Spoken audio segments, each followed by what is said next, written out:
அனைவருக்கும் வணக்கம். உங்கள் அனைவரையும் தஞ்சை சமையலறையில் சந்திப்பதில் மிக்க மகிழ்ச்சி. இன்னைக்கு நம்ம பார்க்க போகிறது மைசூர் மட்டன் எப்படி செய்யலாம் வாங்க பார்க்கலாம். இப்போ மட்டன் நம்ம வேக வைக்க போகிறோம். மட்டன் வேக வைக்கிறதுக்கு நான் மட்டன் வச்சுருக்கேன். அது கூட சின்ன வெங்காயத்தை நான் இடித்து போட்டிருக்கேன். அம்மி இருந்ததுன்னா அதில் வச்சு தட்டிக்கங்க, இல்லைன்னா இடிக்கிற கல்லில் வச்சு இடிச்சுக்கோங்க.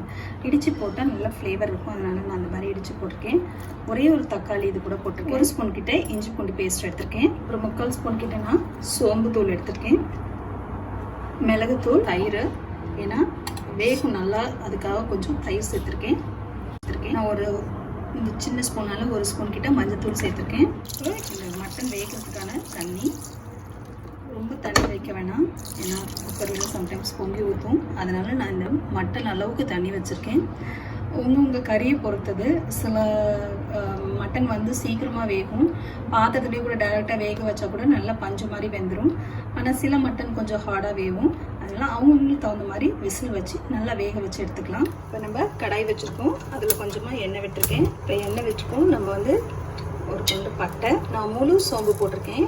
ஏன்னா இந்த மைசூர் மட்டன் நம்ம சாப்பிடும்போது இந்த முழு சோம்போட ஃப்ளேவர் நல்லாயிருக்கும். அப்புறம் அன்னாசிப்பூ, ஜாதி பத்திரின்னு சொல்லுவாங்க, சில பேர் ரோஜா முட்டுன்னு சொல்லுவாங்க, கல்பாசி, 3 லவங்கம், ஒரு பிரிஞ்சி இலை. எல்லாத்தையுமே கொஞ்சம் பொரியட்டும்.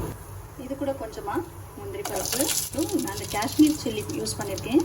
உங்கள்கிட்ட இல்லைன்னா நார்மல் சிகப்பு மிளகா போட்டுக்கோங்க. நம்ம அது கொஞ்சம் பிச்சுட்டு இந்த மாதிரி போட்டுக்கலாம். இது கூட பொடியாக கட் பண்ண வெங்காயம். நான் ஒரு நல்ல பெரிய வெங்காயம் எடுத்துருக்கேன் நான் செய்கிற அளவுக்கு.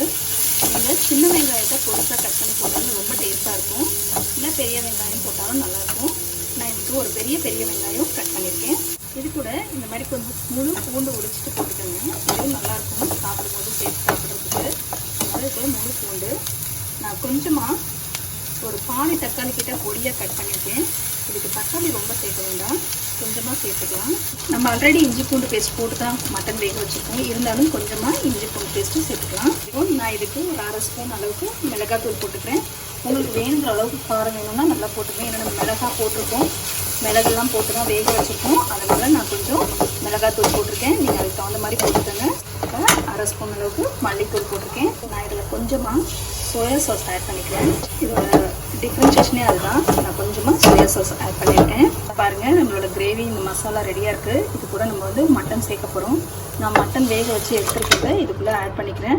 அந்த தண்ணியோடய ஆட் பண்ணியிருக்கேன். தண்ணி நல்லா சுண்டி வேகணும். ஸோ நம்ம இந்த மாதிரி பண்ணிவிட்டு ஒரு மூடி போட்டு மூடி வச்சிட்டோம்னா இது பாட்டுக்கு வெந்துட்டுருக்கும். இந்த டிஷ்ஷுக்கு தேவையான அளவுக்கு நம்ம உப்பு சேர்க்குறோம். சோயா சாஸ்லேயும் நம்ம உப்பு இருக்கும், அதனால் பார்த்து சேர்த்துக்கோங்க. தண்ணி பத்தாட்டி கொஞ்சம் வச்சுக்கோங்க. நம்ம மட்டன் வெந்த மட்டன் தாங்கிறதுனால இதுக்கு தண்ணி இந்த அளவுக்கு போதும். அப்படி இல்லைன்னா நீங்கள் தண்ணி இன்னும் கொஞ்சம் வச்சு வேக வைங்க. என்னோடது குக்கரில் வெந்துருச்சு நல்லா மட்டன், அதனால் நான் இவ்வளோ தான் தண்ணி வச்சுருக்கேன். அப்படி வேணும்னா கொஞ்சம் அடிஷ்னலாக தண்ணி ஆட் பண்ணி நல்லா மூடி போட்டு நல்லா தண்ணி ட்ரை ஆகிற வரைக்கும் வேகட்டும். பாருங்கள், நல்ல தண்ணியெல்லாம் சுண்டி நம்மளோட மட்டன் ரெடி ஆகிடுச்சு. நல்லா காரசாரமாக சூப்பராக ரெடி ஆகிருக்கு. இந்த மாதிரி நீங்களும் ட்ரை பண்ணி பாருங்கள். இந்த ரெசிபி உங்கள் எல்லாருக்கும் பிடிச்சிருக்குன்னு நினைக்கிறேன். பிடிச்சிருந்துச்சுன்னா லைக் பண்ணுங்கள், ஷேர் பண்ணுங்கள். சப்ஸ்கிரைப் பண்ணாதவங்க சப்ஸ்கிரைப் பண்ணிக்கோங்க. உடனுக்குடன் வீடியோக்களை தெரிந்து கொள்ள பெல் பட்டனை ப்ரெஸ் பண்ணுங்கள். நன்றி.